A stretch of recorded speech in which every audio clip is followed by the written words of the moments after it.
My name's Caleb Bader, and this is Journey of the Unshackled Mind. Today I want to talk about welfare. Right now, there's more U.S. citizens on some sort of means-tested government benefit than there are people in the U.S. that aren't. Which means, right now, there are more people who are reliant on the government to get them money by the threat of a gun than there are people working honest jobs without robbing anyone. This is a kind of concerning fact. As voluntarists, we're well aware of the world around us and how things operate today in the world we live in. We're well aware of this giant welfare state. It's just a giant parasite that is just feeding off of people that should be free.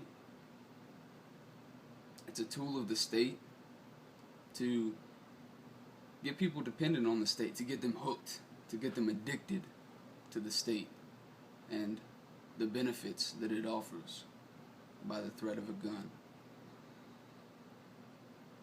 And if people are hooked on the state, then they'll fight to keep the state. They'll go out and vote.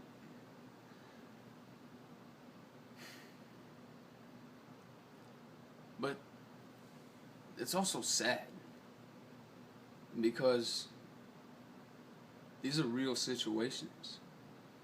People are really suffering. People are really hungry. People are really poor. And they need help. Now, that's not to say that everyone that is on a government welfare program is somebody that really needs the help. But they are out there. There is a lot of people on government welfare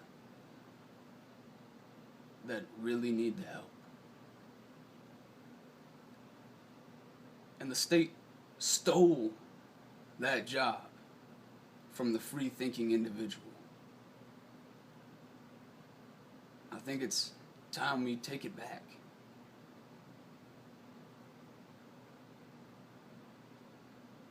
Because the state's solution really just makes things worse. This is quite apparent when we just take an honest look at the situation in front of us.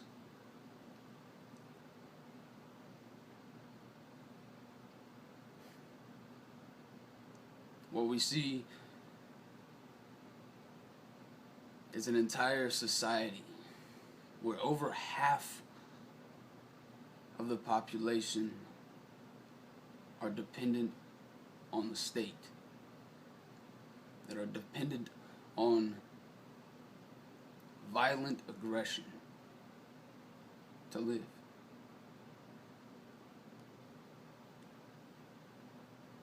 But as I said, some of these people really need the help. And I want to help. You know, that's everybody's own personal choice. You know, if they want to help. That's what I believe as a voluntarist. I don't believe that this system we have, where people are forced to pay into a government program that is supposedly meant to help poor people, I don't believe it's moral and I don't believe it's efficient. But I do believe it is a very good thing for people that can help to reach out and help their neighbors out of difficult situations. And really, this is how society must operate, how a voluntary society must operate if it's going to be any kind of good place to live in. You wouldn't really want to live in a place where old women and kids are just dying in the streets.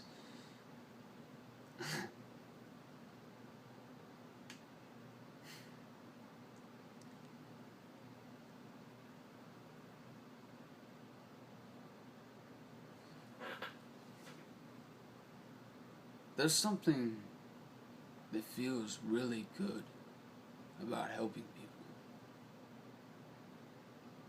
I truly believe that the greatest joy in life is serving.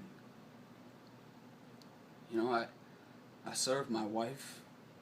I try to make her as happy as I possibly can. I serve my family. I do everything I can do for them. I serve my friends. I serve people that I've never met before. Any opportunity I see to help somebody, I take it. And I've found that I get very blessed in return. I get very joyful in return. And it's a beautiful thing. It's voluntary interaction between human beings.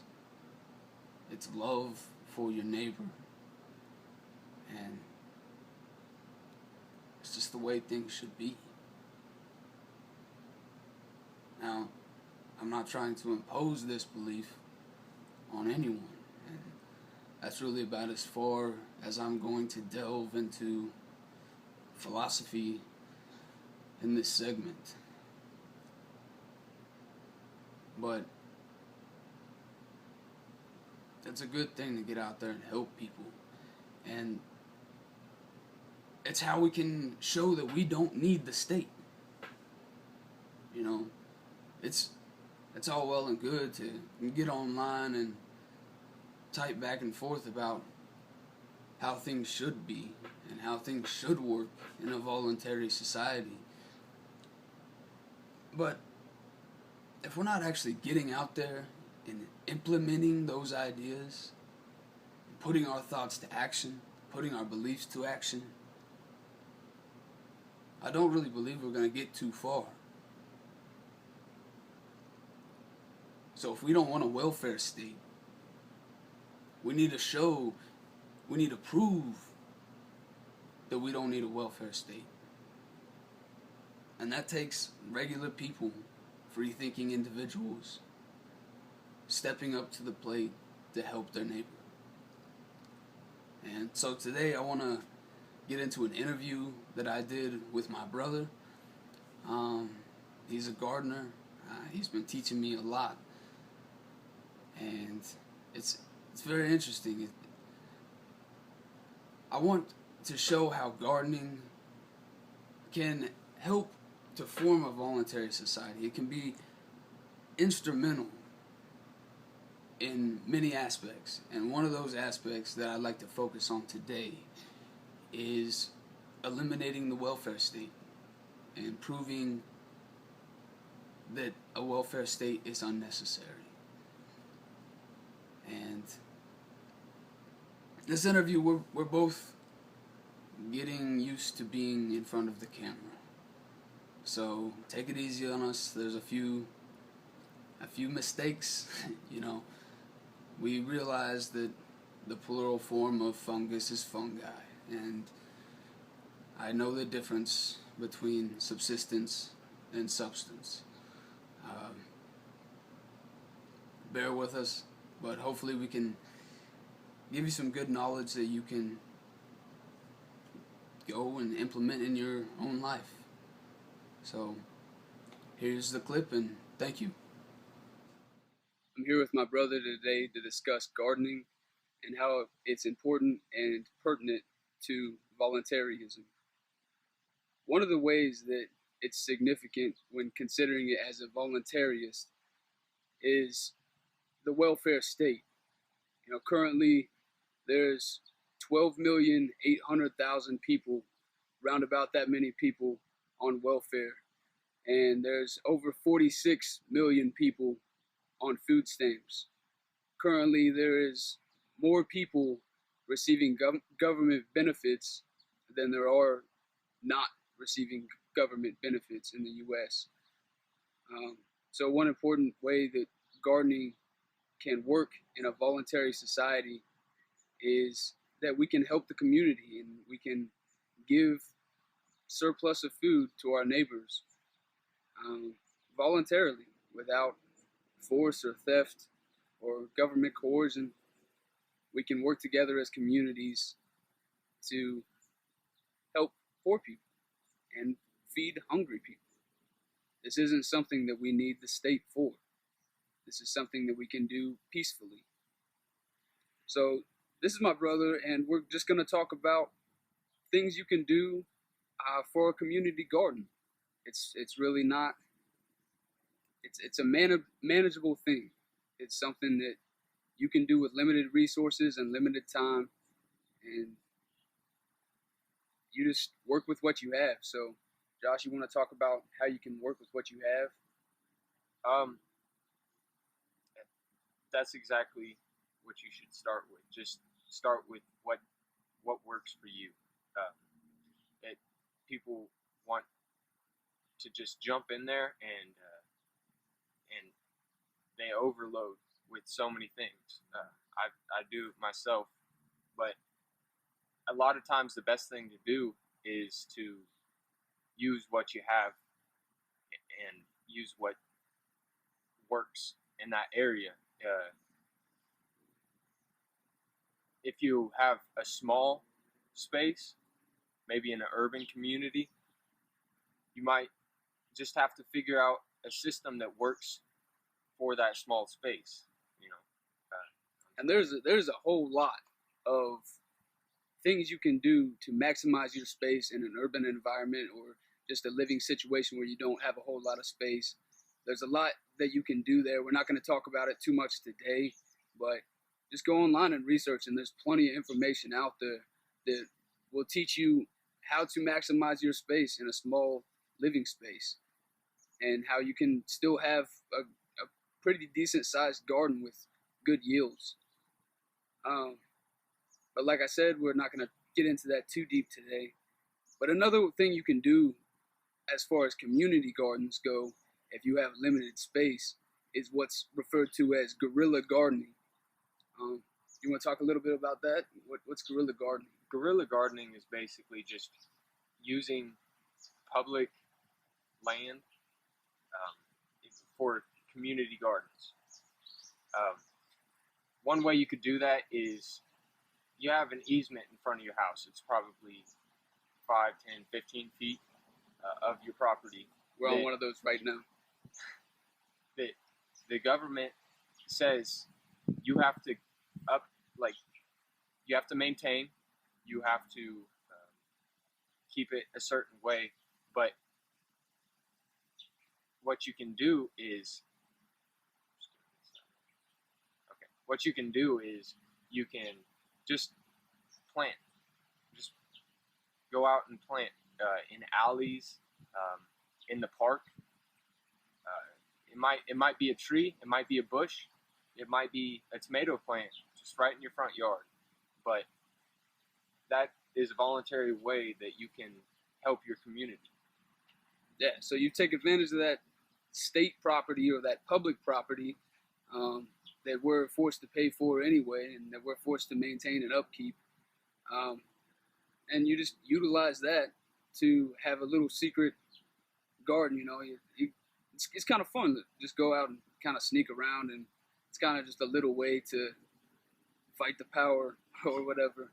You know, it's something that's not going to cause any harm. It's not too dangerous or anything, and you're really just helping your community out and doing a good thing. But it's kind of fun to sneak around and, you know, dig up a garden at night and whatnot. But yeah, that's a great way that you can start a community garden if you don't have any space yourself to use. There's lots of people doing that. It's pretty fun, pretty cool thing. What else with working with what you have? Working with what you have. Say you have a bunch of coffee grounds. You know, you go out. You could go to Starbucks just on your your neighborhood corner Starbucks and go just ask for coffee grounds. Well, you can use those coffee grounds. I did it today actually. I went and got some coffee grounds from Starbucks for free, and I just went and put them all around the tomato plants, put them all around, and that didn't cost me anything, and that helps the community. I'm using it on a community garden, and Starbucks is voluntarily giving to me, and I'm able to help the community with that. And how does the coffee grounds help The coffee grounds add nitrogen and sometimes other minerals to the soil. It's also organic material, so that will help the soil. All right, so other than the coffee grounds, what's another way that you can work with what you have, use what's around? Well, one way you could work with what you have is if you have a tree in your front yard or you have a tree in the easement near your house, you can go out by that tree and use it as a part of permaculture. You can utilize permaculture to grow your garden, to make it a more healthy garden, to make it grow larger, to make it grow stronger, and all the plants benefit each other. Permaculture is basically just the observance of nature. What do you mean when you say observance of nature? What is it? What does that mean as far as what is permaculture? Basically, you have your normal agriculture, where you plant corn or soybeans or tomatoes for miles and miles. Permaculture isn't like that at all. Well, it's the observance of nature. You go out in the woods, and what do you see? You see so many different types of plants. Right. You see not only plants, but you see animals. You not only see mammals, but you see lizards and snakes and funguses and all sorts of things. Full ecosystem. Full ecosystem. And that is basic. That's what you want in a permaculture setting, and permaculture, when nobody knows everything about permaculture because nobody fully understands nature. But utilizing aspects of nature in your garden can be very beneficial. Take mulch, for example. Mulch is a prime example of permaculture. Every year, the trees in your neighborhood say they lose all their leaves, and all the leaves are on the ground. That's a natural mulch. Yeah, that's what you're saying. It's a natural mulch. That's just one small example of how permaculture works. So basically, you're just mimicking nature and how nature already works, and that's your form of gardening. You're just seeing what works in nature and applying that to your agriculture. Yeah, and sometimes you'll have different things like a canopy effect, and which will benefit some plants and canopy effect. Like in a forest, you'll have your real tall trees, and then you'll have your shrubs, and you'll have your low-lying plants. All those plants benefit each other. What are ways that they benefit each other? What do you mean? How do they benefit each other? Well, if you've ever had a garden before, you go out to your garden, and sometimes you'll find pests. Maybe you'll find a tomato hornworm that has eaten all of your tomatoes. Well, on your herbs, on say when you go out to when you go out to your herb garden, you never see pests. You never see bugs or anything. They're never eaten. Well, certain plants will actually repel certain pests. So if you utilize those plants around the tomatoes, you could benefit. One way permaculture works is you have a diversity of species. Say you have a tomato plant. Well, a tomato plant can be drastically affected by a tomato hornworm. They can decimate your whole crop. But there are other plants. They're like different herbs. Maybe it's basil. Maybe it's oregano. There are different plants that you can plant alongside your tomato plants that will repel the tomato hornworm. Companion planting? It's called companion planting, and it's something that you can look into. You can it's very easy to get into. All I've learned is from the internet, from books, and just asking people that have gardened for years. And with gardening, you're never gonna know everything. You're always learning. So companion planting. With companion planting, that is just one small part of permaculture too.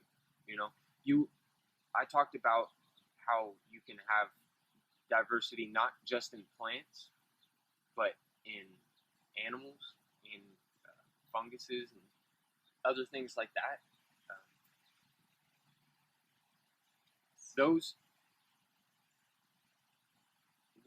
For example, mycorrhiza. Mycorrhiza is a fungus that creates a symbiotic relationship with the roots of a plant. And the scientists say that early plants couldn't have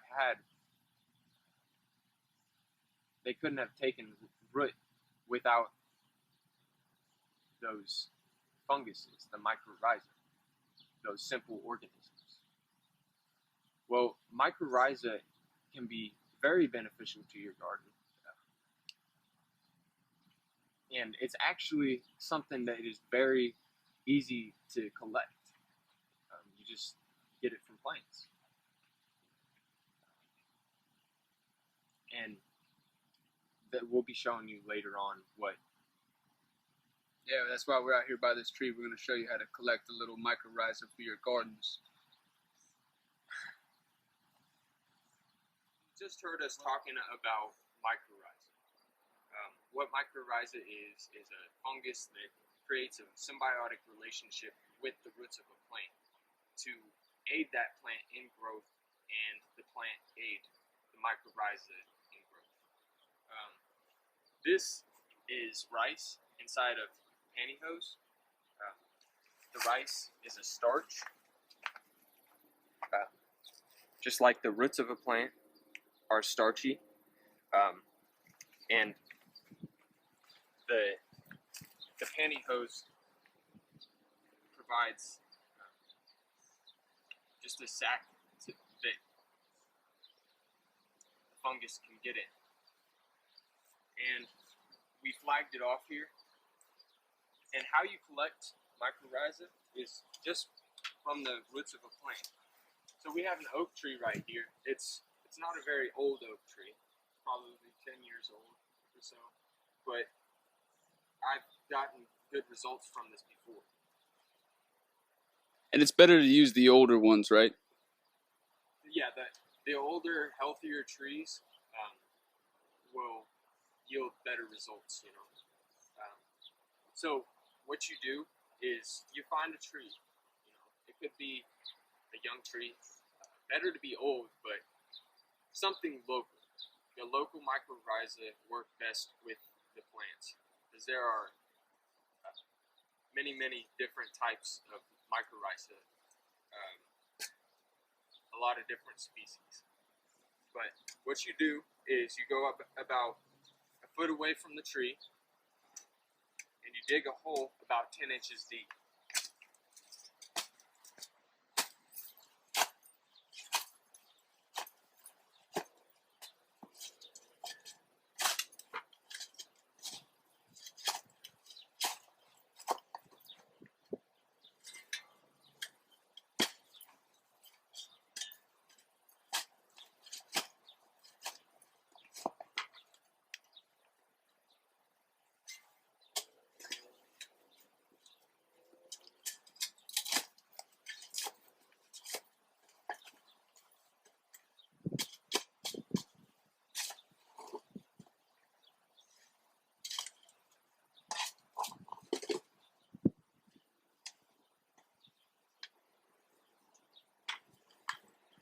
Then you flag off your sack. Eh. And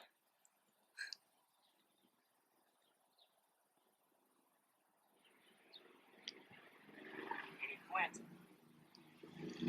Again, 10 inches deep.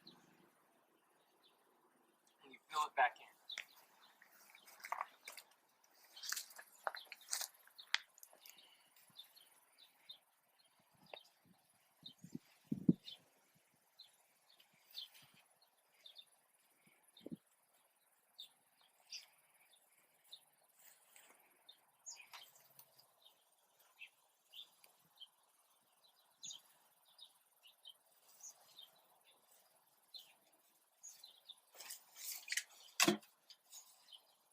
And again, I'm using what's local and what's easy because it works for me.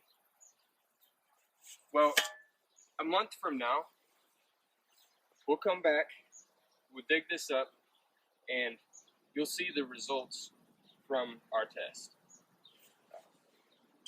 And that's as easy as collecting mycorrhiza is. All right, so today we've discussed how we can avoid the welfare state and how we can kind of buck back at that and help our communities voluntarily without using government violence to help people. We can actually help people in a real way instead of just giving them programs that they will get dependent on and just be dependent on the state and just live right at substance level, you know, check to check for the rest of their lives. We can teach people in our communities how to garden for themselves and empower themselves, knowing how to make their own food, how to grow their own food and feed their own families without relying on the state to take care of them. And this is also something that we can do as a form of voluntary charity to help our communities. We can go out and start community gardens and lots of other projects we can do to help hungry people in a voluntary way. We've also talked about working with what you have and working on a small budget, working with limited space, guerrilla gardening, different things you can do, just working with what you have. And we had a little demonstration. Josh showed you how to collect mycorrhiza. Do you have anything else to say? I'd like to add that you have all this information at your fingertips. It's as easy as typing into the computer permaculture or mycorrhiza or community gardening or guerrilla gardening. You have all of this stuff at your fingertips. It's as easy as that, and it's fun to learn. It's fun to just try things, and it's not hard. You just get out there and do something. Do what works for you. Do what's easy, and if it works for you, then keep doing it, and it will benefit your community. It will benefit you in a lot of different ways. The community can support itself. The community can support each other. that we don't have to rely on the government. We don't have to rely on welfare. And it's as easy as sticking a seed in the soil. Doesn't matter if it's in the garden right in front of your house or in the easement. You can benefit your community, you can benefit yourself, and it can all be voluntary. That's great. Thank you, and thanks for watching. This is Journey of the Unshackled Mind, Sundays at 2 p.m. Eastern Time.